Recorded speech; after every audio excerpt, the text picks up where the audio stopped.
जय श्री कृष्ण। श्रीमद् भागवत गीता पारायण का 18वां अध्याय शुरू करते हैं। इससे जो भी लाभ हो वह आपको समर्पित है। यहाँ पर मौजूद सभी दृश्य अदृश्य लोग शक्ति, उन सभी को इसका फल मिले, पुण्य मिले, लाभ मिले, भगवत प्राप्ति मिले, मोक्ष मिले, निर्वाण मिले, ऐसी मेरी शुभेच्छा है। तो चलिए शुरू करते हैं श्रीमद् भागवत गीता का 18वां अध्याय। अर्जुन ने पूछा, हे मधुसूदन, संन्यास और त्याग के तत्व पृथक पृथक जानने की इच्छा करता हूँ। श्री भगवान ने कहा, कामना वाले कर्मों के त्याग को ज्ञानी लोग संन्यास मानते हैं और विवेकी पुरुष फलों के त्याग को त्याग कहते हैं। कोई पंडित दोष युक्त जानकर कर्म को त्यागना उचित समझते हैं। कुछ लोग यज्ञ, दान और तप आदि कर्मों के न छोड़ने को त्याग बताते हैं। हे भारत, त्याग के विषय में हमारा निश्चय जो है वह सुनो। त्याग 3 प्रकार के हैं। यज्ञ, दान और तप आदि कर्म त्यागने नहीं चाहिए, वे अवश्य करने योग्य है, क्योंकि ये तीनों ज्ञानियों को पवित्र करते हैं। ये सब कर्म आसक्ति और फल को त्याग कर करने चाहिए। मेरा निश्चय मत यही है जो उत्तम है। अपने नियमित कर्मों का त्याग उचित नहीं। यदि मोहवश ऐसा किया जाए तो वह तामस त्याग है। कर्म दुखप्रद है, यह विचार करके और शरीर के क्लेश के भय से जो त्याग कहलाता है उसे त्याग का फल नहीं मिलता। यह राजस त्याग कहलाता है। हे अर्जुन, अपना कर्म अवश्य करने योग्य है। फल तथा आसक्ति को त्याग कर जो किया जाता है वह कर्म सात्विक है। जो दुखदायक कर्म से द्वेष नहीं करता और सुखदायक कर्म से प्रीति नहीं करता वह त्यागी सत्यशील, बुद्धिमान, मुक्ति के योग्य है। देहधारी संपूर्ण कर्मों का त्याग नहीं कर सकता। कर्म फल त्याग कर कर्म करने वाला त्यागी है। कर्म फल 3 प्रकार के हैं, अनिष्ट, इष्ट और मित्र। जो त्याग नहीं करते उनको ये मरने के पीछे मिलते हैं, योगियों को कभी नहीं मिलते। शरीर, वाणी और मन से भला या बुरा जो काम आरंभ किया जाता है उसके 5 कारण हैं। ऐसे होने पर भी जो केवल आत्मा को ही करता जानता है वह दुर्मति कुछ नहीं जानता। जिसको यह अहंकार नहीं कि मैं करता हूँ और जिसकी बुद्धि कर्मों से लिप्त नहीं है, वह मनुष्य प्राणियों को मार कर भी उनको नहीं मारता और उनमें नहीं बंधता। ज्ञान, श्रेय और ज्ञाता ये तीनों ही कर्म के साधन हैं। सांख्य शास्त्र में ज्ञान, कर्म और कर्ता के सात्विक गुणों के भेद 3 प्रकार के हैं, इनको भी सुनो।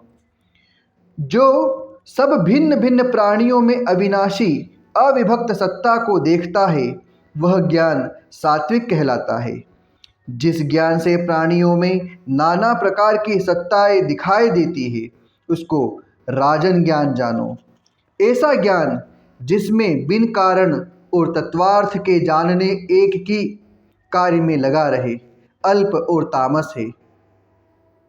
फल की इच्छा न करके जो नियत किया जाता है सात्विक है। जो फल की इच्छा से और अहंकार से बड़े यत्न से किया जाता है वह कर्म राजस है। जो कर्म परिणाम, धन का खर्च, दूसरे की पीड़ा और अपना पुरुषार्थ न जानकर मोहवश किया जाता है वह तामस कर्म कहलाता है। संग में रहित अहंकार, धैर्य और उत्साह युक्त सिद्ध और असिद्ध में समान जो रहता है वह सात्विक करता है। रोग मुक्त फल का इच्छुक, लोभी, हिंसक, अपवित्र, हर्ष शोक से युक्त राजस कर्ता कहलाता है। चंचल चित्त वाला नीच, मूर्ख, दूसरों की बुराई करने वाला, आलसी, विवादी और दीर्घसूत्री और तामस कहलाता है। हे धनंजय, गुणों की तरह बुद्धि और धैर्य भी 3 भेद हैं, उनको विस्तार से कहता हूँ, सुनो।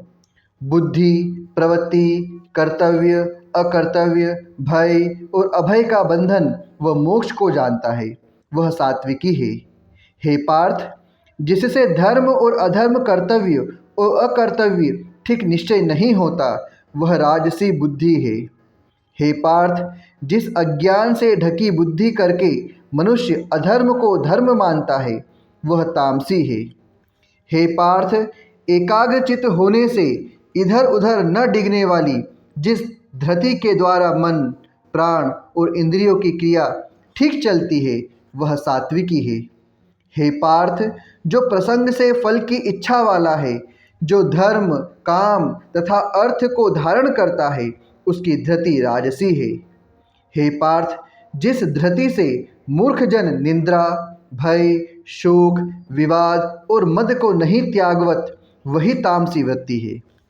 हे भारत, 3 प्रकार के सुखों को सुनो, जिनके अभ्यास से चित्त रमता है, दुख का अंत हो जाता है, वही सुख सात्विक है, जो आरंभ में विष के समान और अंत में अमृत के समान होता है। जो सुख आरंभ में अमृत तुल्य और अंत में विषय के सदृश विषयों और इंद्रियों के संयोग से होता है, उसे राजस कहते हैं।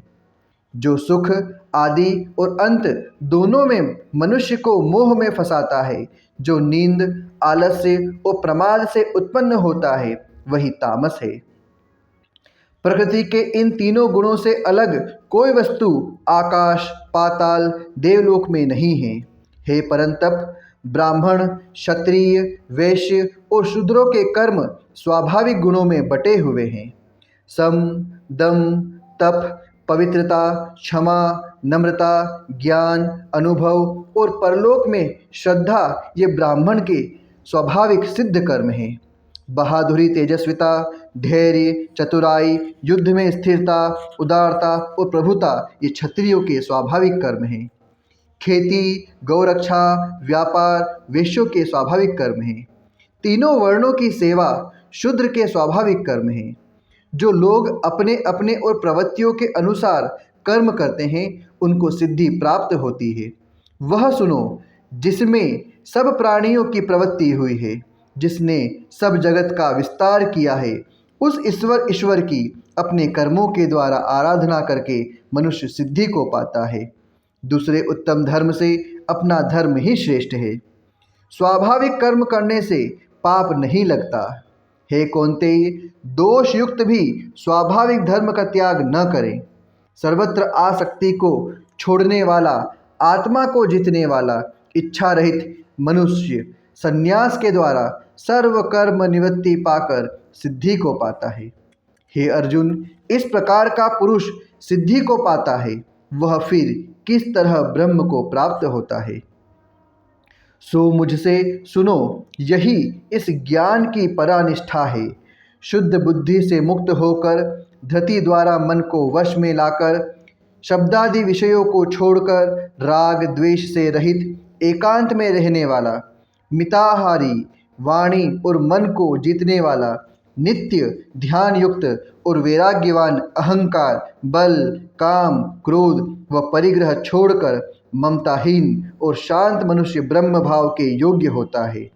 ब्रह्म को प्राप्त हुआ पुरुष प्रसन्नचित होकर शोक व अभिलाषा को नहीं करता और जीव मात्र में समदर्शी होकर मुझ में परम भक्ति पाता है।